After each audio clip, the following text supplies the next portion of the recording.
Hi, my name is Pat, and this is my channel, Book Chat with Pat, and I'm glad that you're here. Today I'm going to be doing a brand new tag created by my friend Gareth at Books, Songs, and Other Magic. And this is the Hitchhiker's Guide to the Galaxy book tag. Now, Gareth created this tag last week in order to celebrate both the wonders of Douglas Adams' Hitchhiker's Guide to the Galaxy, but also as a way of observing that last week was going to be the 42nd episode in his fortnightly live stream show that he does with Dave at Book Blather. Now, the number 42 figures very prominently in the Hitchhiker's Guide. And as this was their 42nd episode of this terrific show, Gareth decided to make this tag to go along with the celebration. So all of the prompts have to do with different things that are in the novel, The Hitchhiker's Guide.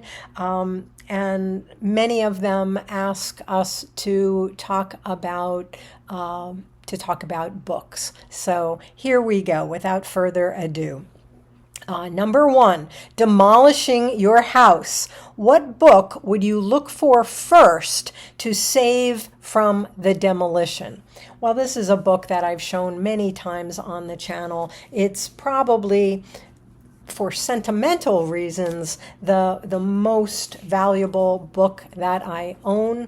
This is my parents' copy of Harper Lee's To Kill a Mockingbird.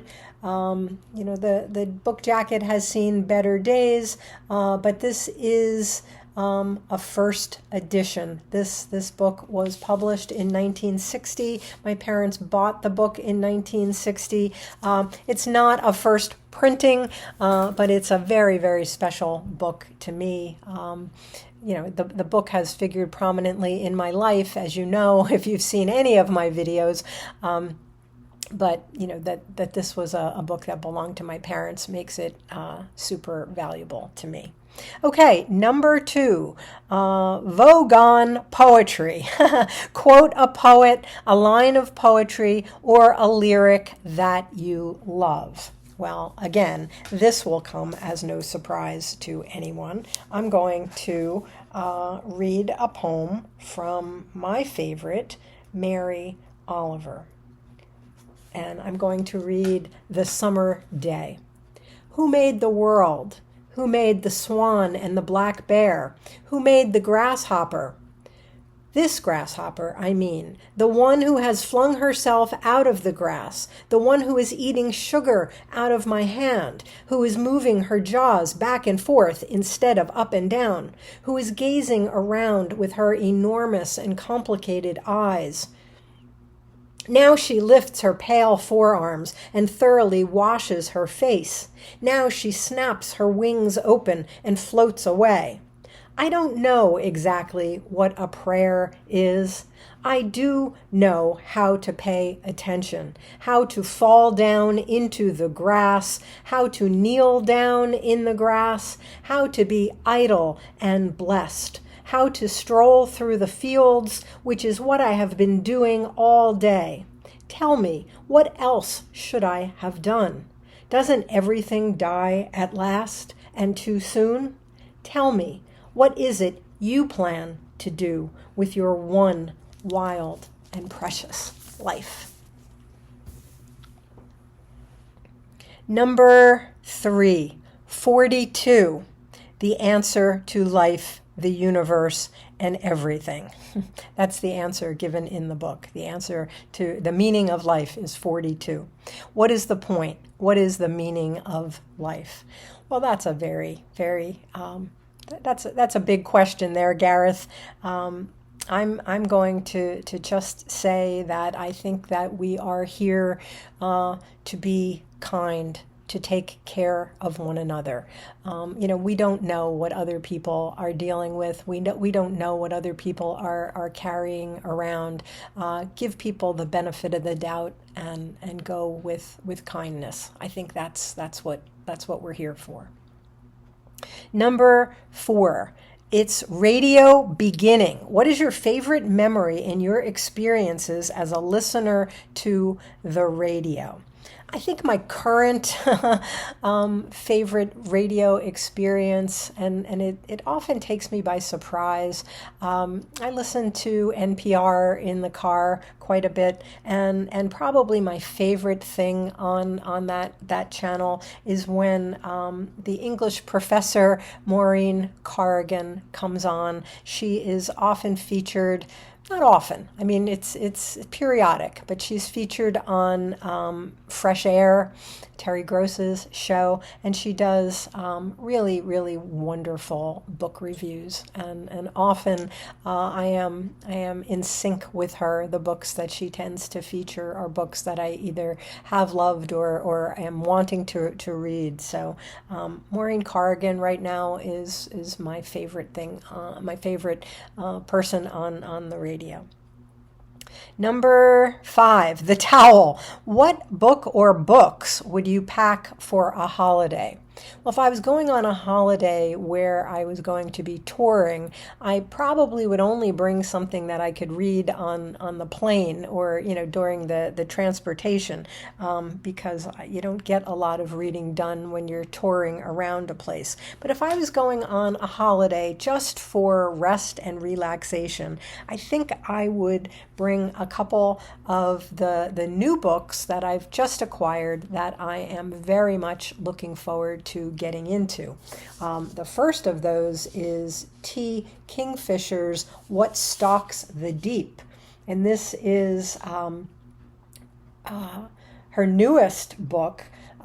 This is the third in a series that started with What Moves the Dead, and then that was followed by What Feasts at Night. This is the Alex Easton Sworn Soldier series, and this is now the third book in the series, and it was just released last week. So I would take that on a holiday.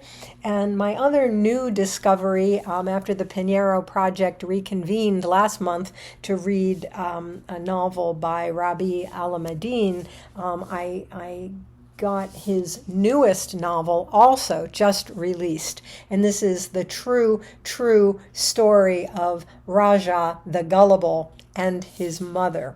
So I would take this on a holiday if I was going on a holiday of rest and relaxation.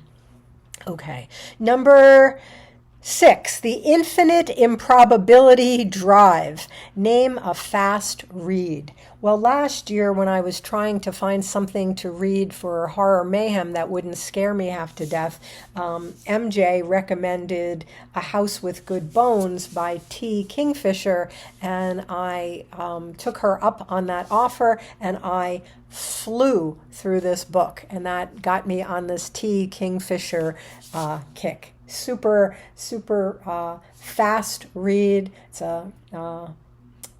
described as a haunting Southern Gothic. A lot of fun, just a lot of fun. A really, really engaging narrator, and I couldn't put this down. I think I read it probably in two sittings.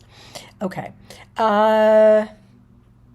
Number 7, don't panic. Name a book with great levels of tension or suspense. Well, I've been thinking about this book. This is a book that I read a long time ago, but I'm thinking that I might reread it for this Dr. November reading event that's coming up, where about reading spy fiction, and this is Ken Follett's Eye of the Needle.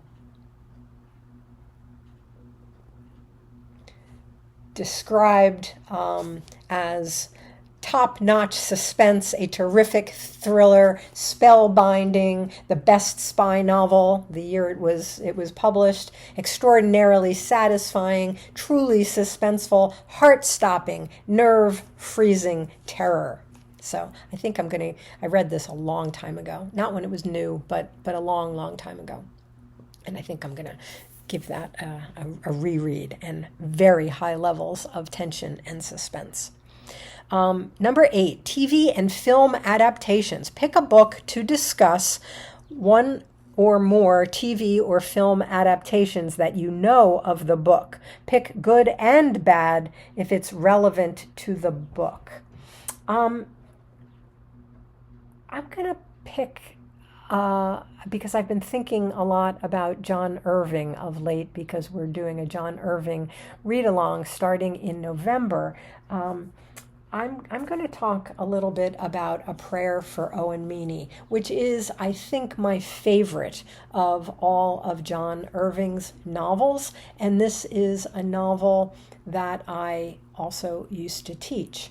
There was a film version made of this book, but it's so different from the book that it actually, the name doesn't bear any resemblance whatsoever to A Prayer for Owen Meany. The film that is loosely based on this novel is called Simon Birch. And I'm not sure about this, but I think John Irving was so upset by the film that came out that he didn't want his name associated with it. I mean, this is a novel that follows two boys, two best friends, through their childhood, into their adulthood, into their experience with the Vietnam War. And the movie Simon Birch doesn't deal with anything past their early childhood experiences. So it really is only loosely related to the novel. I think it says at the beginning of the film, based on a book by John Irving, but John Irving kind of divorced himself from it. So that's an example of I think, where the film doesn't even come close to doing justice to the novel. And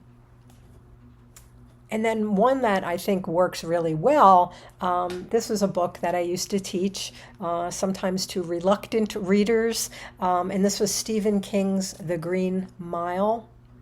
And I think the movie version of this is also a really beautiful film, and it absolutely does do justice to the novel. So there are a couple examples, one that works and one that I would say does not. Okay, and that's it. Number 9 is tag people. So this was really fun.